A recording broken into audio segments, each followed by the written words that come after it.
Hello friends, welcome to my channel. जय जगन्नाथ सांग माने आसंतु आज आम किचन गार्डन बुलिबा। किचन गार्डन रे खरा दिन पाई कौन कौन सब गछ लगाउची से विषय रे आज किछि मैं वीडियोटी करछि। जदि भल लागिवो वीडियोटी ताले लाइक और सब्सक्राइब निश्चित करिवे। वर्तमान मु किछि चेरी टमाटो गछ नउची लगेया पाई। चेरी टमाटो गछ खरा दिन जानुआरी मासरे मेरा लगेछि। जानुआरी मासर चेरी टमाटो एटा तो मार्च मास हेलानी। जानुआरी मासरू मु प्राय खरा दिनर फसल गोटे गोटे गछ लगे आछि। वर्तमान एटी चेरी टमाटो लगे दिछि। जानुआरी लास्ट बेलकु मु लगेछि एटा चेरी टमाटो। वर्तमान लगे देखि ताकू किछि पानी दे दोछि। वर्तमान तापर एटी मु खरा दिन पय झुडंग काकुड़ी आउ झुडंग काकुड़ी मंजी कलरा मंजी झुडंग मंजी की वर्तमान मु पोतिया पय मिटी ओदा कनरे आधा घंटे पय रख दितली। कलरा मंजी की गोटे दिन पूरा बतुरे की एटी साग मंजी भी रखिछि। ताकू खरा दिन पय मु बुनिबा को नउची। जे चाहिबे लेउटिया खड़ा जहाँ भी बुनी पारिबे, किंतु मंजी बुनिया पूर्वरु माटी भलरे प्रस्तुत करके रखिथिबे। माटी की खोली करी सेतरे जिया खत हो, गोबर खत हो किंबा कंपोस्ट खत हो जहाँ ले देइकरी माटी को सुखे की प्राय 8 दिन खंडे रेस्ट करिया को देबे। तापर जाके मंजी बुनिबे। वर्तमान मेठी किछि साग मंजी आउ झुडंग मंजी आउ कलरा मंजी पोई मंजी ए सब जहाँ भी पाइबे अपन लगे पारिबे। वर्तमान एटी मु किछि साग मंजी बुनिया को जाउची। लेउटिया साग मंजी बुनी सारी किरी ताको पानी भलरे स्प्रे कर देबे।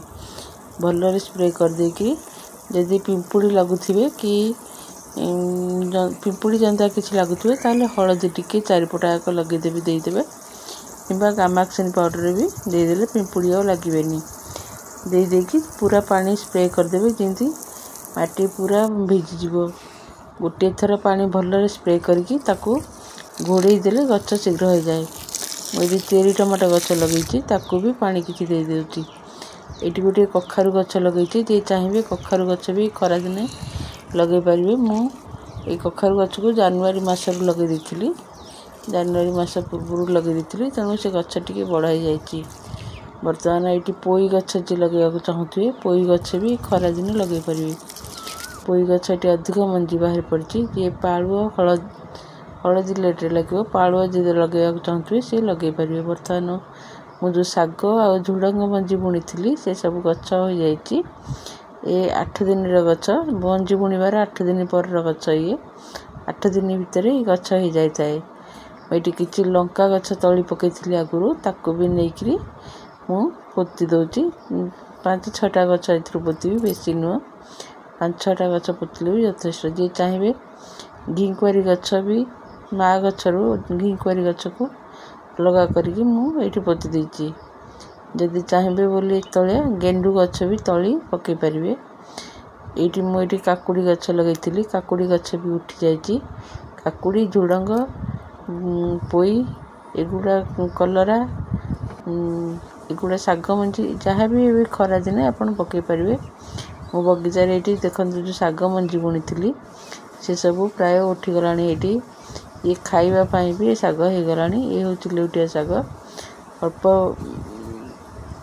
पतला पतला रे बुनीबे कारण लेउटिया साग माड़ी बचारी आड़े। एठी मोर कलरा गछ जो चेरी टमाटो गछ लगैथिली देखंतु चेरी टमाटो गछ केते शीघ्र ग्रो करछि मो बगीचा रे। यार सब किचन कंपोस्ट रे सब कमाल। किचन कंपोस्ट देकी मु सब गछ लगाए। एठी झुडंग गछ वर्तमान हे गलानी। एउडा झुडंग गछ ए 15 दिन र गछ। 15 दिन भीतर ए गछ एमती हेछि। ताकू दी पटकू माटी देकी मु मझिरे मोळा कर देछि पानी देबा पय सुविधा हो बोली। वर्तमान झुडंग गछ, कलरा गछ, धनिया गछ, साग गछ जे चाहिबे ए खरा दिने लगे पारिबे। एबे भी लगेले चलिबो कारण मार्च, एप्रिल, मे ए 3 मास जाक आपण ए गछ गुडी को लगे पारिबे। जून मास बेलकु वर्षा आसी जाय थाए तेणु से समय को टिके गछ उठा टिके लेट हुए किंतु यही 3 मास भितर आपण खरा दिन काकुड़ी जह्नी कलरा भेंडी जहाँ भी लगे पारे। बर्तमान मो बगीचारे किसी टमाटो गछ बर्तमान फल धरी आसुची जदि चाहिए बोले गेंडू फूल भी एवं डाल काटिकी आपण नुआ गछ करें। जदि भल लगुव मो भिडियोटी ताले लाइक और सब्सक्राइब निश्चित करेंगे। खरा दिन में किसी लगे खरा दिनिया गछ ये सब